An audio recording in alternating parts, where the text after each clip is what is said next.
I've made £600 in ad revenue and about £3,000 in sales through this YouTube channel this month. But I could have made at least 20 times more if I hadn't been making the mistake I'm going to talk about in this video for the last few years. So the mistake dates back to when I started this channel. I didn't really know why I was making this channel or who I was making the channel for. So I just made random videos over the following years, each video on different topics that I was interested in at that time. And because each of those videos was so different, I was getting completely different subscribers with each video, which meant that over the years, my audience was being split up into these different groups with completely different interests. And splitting my audience like that caused three problems. The first problem being momentum. Whenever I came along and released a new video, it was unlikely that my previous subscribers would be interested in that video, which meant that anytime I released a new video and YouTube would show it to my subscribers, no one would watch that video. So YouTube would determine it to be a bad video, which meant that it just never got pushed out to bigger and wider audiences. Which is why even though I've nearly got 100,000 subscribers on this channel, my ad revenue is only around £600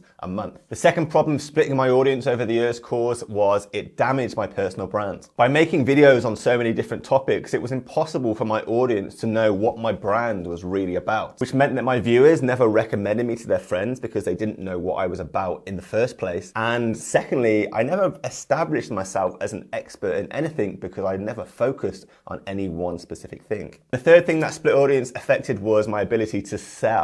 First off, because I hadn't established myself as an expert, it's pretty hard for me to sell a product where I'm teaching something. And if I was to make a product, it's unlikely that I'd have the audience to sell it to because my audience interests were so split and fragmented across my subscribers. Side note, I have now learned how to effectively sell on YouTube. I've made a free 5-day email course on that topic, which you can sign up to by clicking the link in the description. So that natural journey I took through YouTube left me with no momentum, a damaged personal brand, and difficulty selling. And the mistake that I made and that most YouTubers make is they don't do this exercise at the start or early on in their channel's lifetime that I'm going to show you now. In my early days as a YouTuber, I should have sat down and done this exercise to define my value proposition, something that would exist in everything I do, any videos I make, and any products that I sell in the future. So the exercise goes like this. My value proposition is made up of who I'm making videos and products for, and what I'm going to be giving them in my content and products. And if I'd focused my YouTube channel on only making videos for that target person, giving them